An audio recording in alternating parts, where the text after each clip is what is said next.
and welcome back to the Policy 101 series with the Illinois Music Education Association. We're very glad that you're joining us to learn more about policy and advocacy here in Illinois and what that means for music educators and the world of education here in Illinois as well. Joining me, as always, is Lauren Rupert, the ILMEA Policy and Advocacy intern for this summer. Lauren, we're very glad that you are here with us today and this summer. And then we also have with us two guests with different education background, but both coming to us from the TeachPlus Illinois organization. We have Joshua Kaufmann, the Senior Executive Director of TeachPlus Illinois, who also comes to that position with experience, worldwide experience in education in Chicago Public Schools and as a theater educator. And we're also joined by Madeline Wood, a music educator from United Schools in Monmouth, Illinois. Madeline is also on the board of directors for ILMEA. And as a TeachPlus Illinois Fellow, she was named as the Fellow of the Year for the 21-22 school year. So as a music educator and with your policy work as a fellow, Madeline, we're glad you're here as well. All right, to get things started, Joshua and Madeline, I'm going to ask you each to just introduce yourselves, talk about your roles and your affiliation and your work with TeachPlus. Joshua, why don't we start with you? Sure, thanks. And it's really nice to meet both you and Lauren.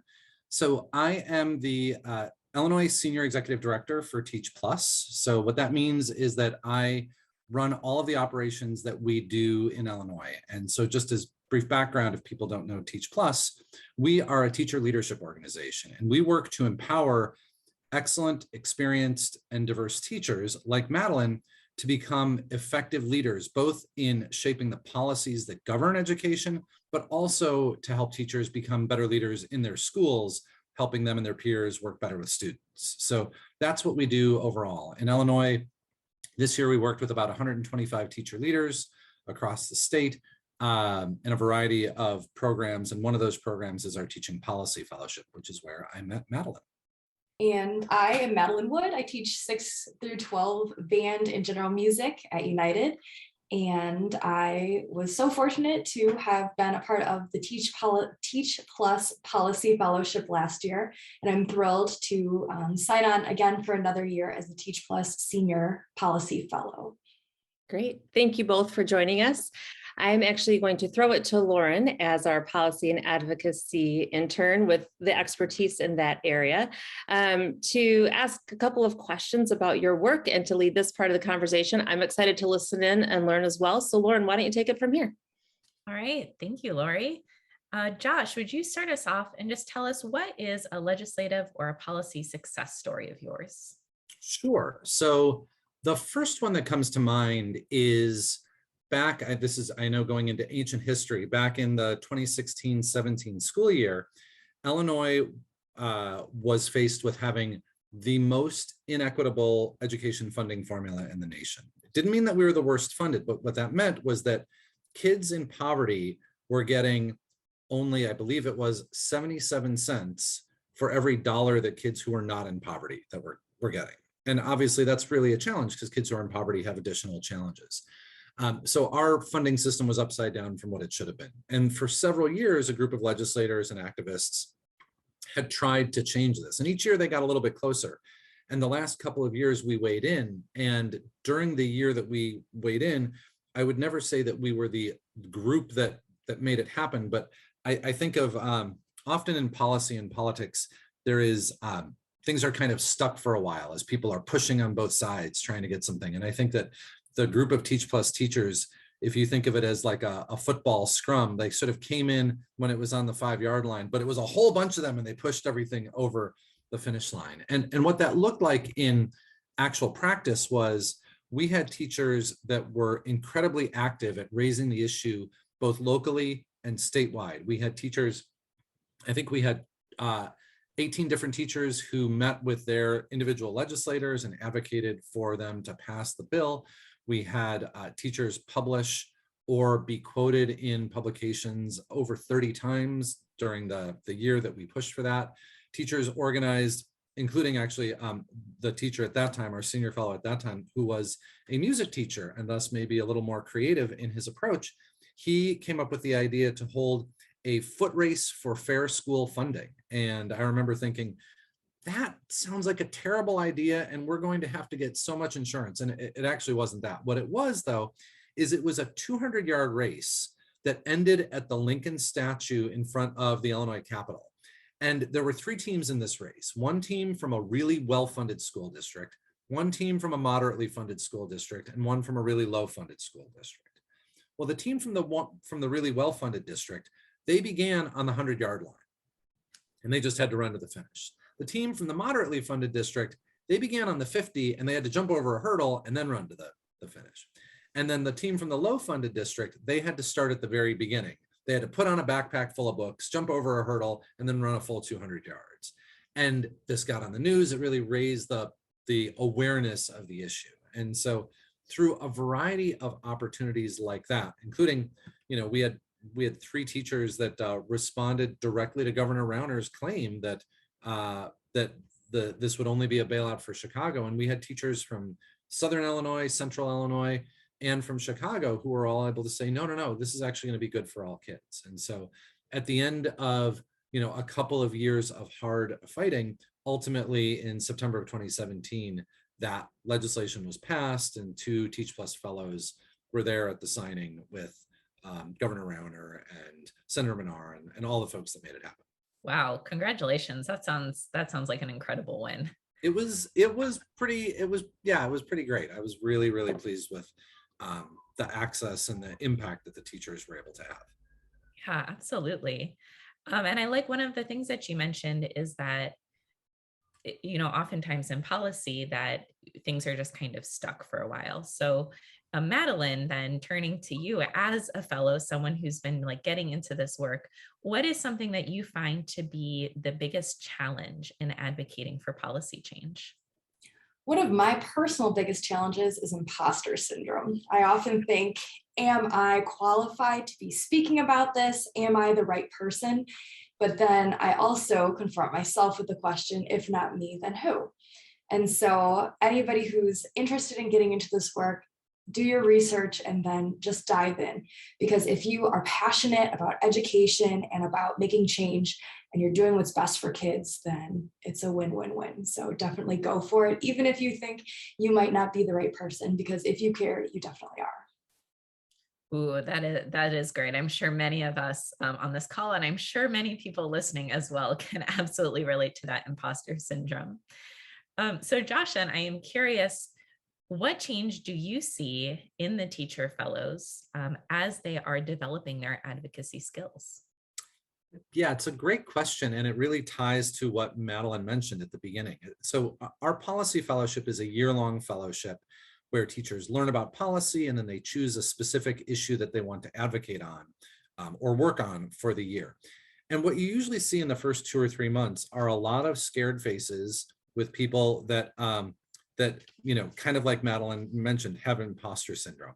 And then sometime in the middle of the year, usually when there's an opportunity for them to actually take action, maybe they get to speak at a school board meeting, or they speak to their legislator, or they hold a focus group on an important issue, and they start to develop this confidence that no, they actually really belong in this space.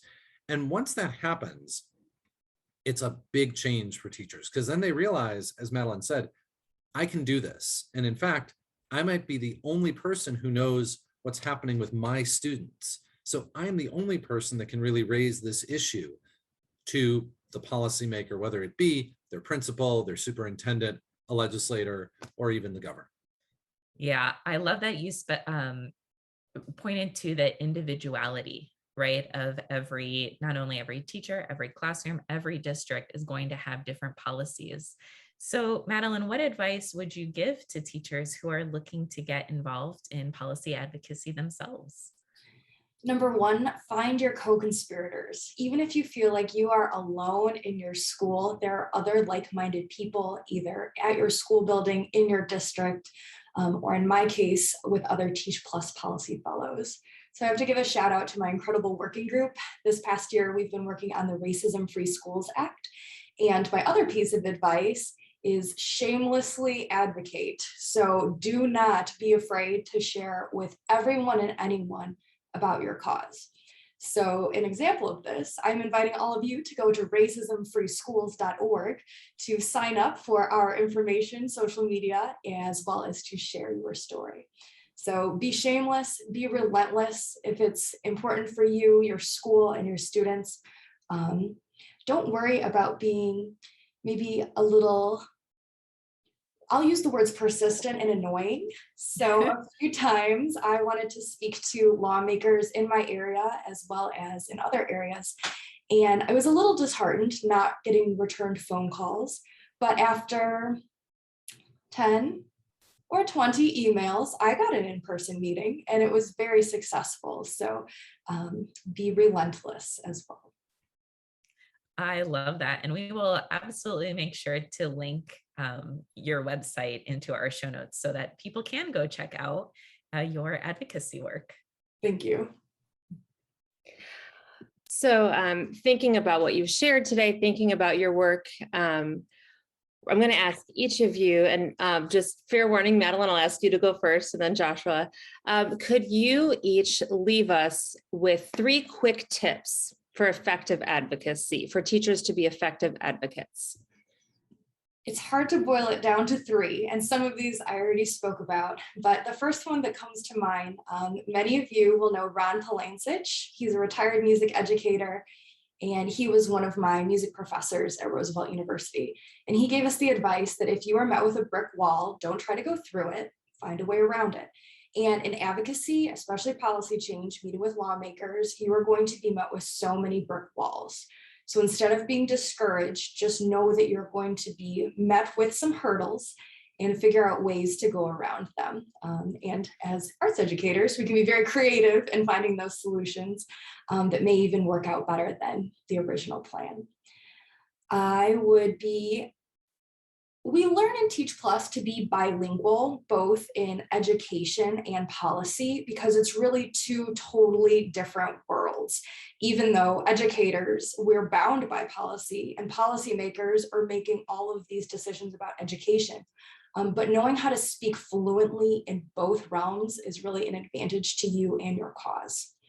And then just be shameless and relentless. So racismfreeschools.org. I will drop it as many times until you edit this out. But being just so open about whatever cause you're going for with your co-conspirators will only help. Thank you. Joshua, do you have 3 quick tips for us? So I have 3 ideas, but they all really come down to you have all the skills you need to be an effective advocate. So the first one is you are the expert. A lot of people moving into policy work feel like, well, I don't know enough about, this realm or IDEA or something like that. But actually, you're the expert in the students you see every day. And as a music teacher, you probably see 400 students a week. You're the expert in those students and in what those students need. And you need to be able to communicate that to your principal, your superintendent, to board members, to the folks that can make the decisions that will give those kids what they need. So that's one. The other one, sort of born out of that, is to own your story and to just to know the power of storytelling.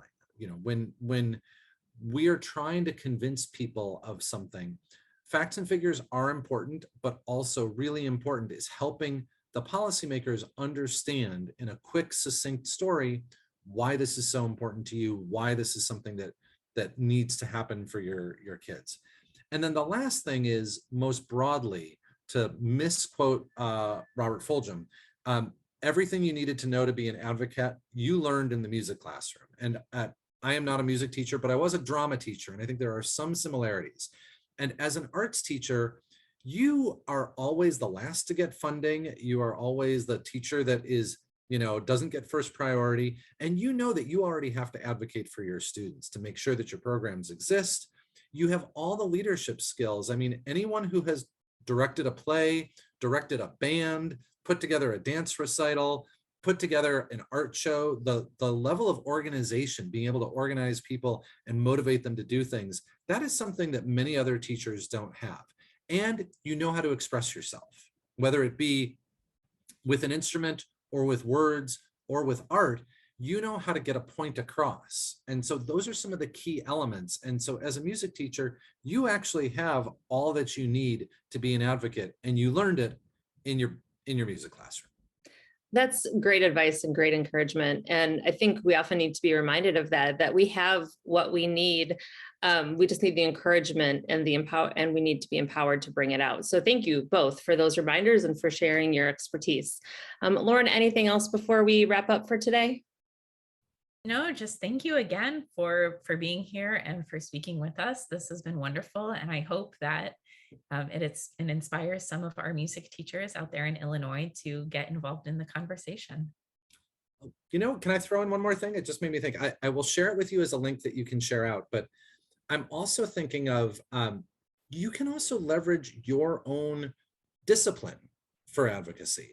We had a fellow, maybe 2 or 3 years before Madeline was a fellow, no, sorry, 2 or 3 years before the funding issue that I talked about, but we were starting to work on funding, and he was a music and chorus teacher, and also a nerd. And he went to his chorus one day and he said, hey, what if we write a song about school funding?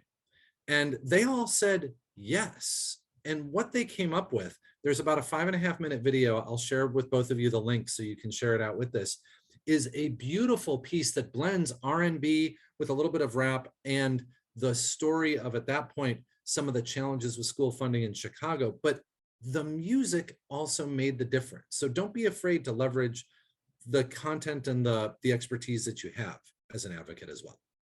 And I have to imagine that the students who were involved with that, they had to take something away from that experience too, about feeling like they have a voice. And I mean, not only learning about school funding, but that their voice can make a difference, which is hugely powerful. Yep. For sure. Yeah, we will share the links to everything that we've mentioned today. We'll share the link to the website that Madeline has mentioned a few times, as well as more information about TeachPlus Illinois, if anybody is looking for ways that they can get involved. Joshua and Madeline, thank you again so much for joining us today. We appreciate you taking the time to talk to us about your work. And we will see everybody else back here next week for the next installment of Policy 101 with ILMEA.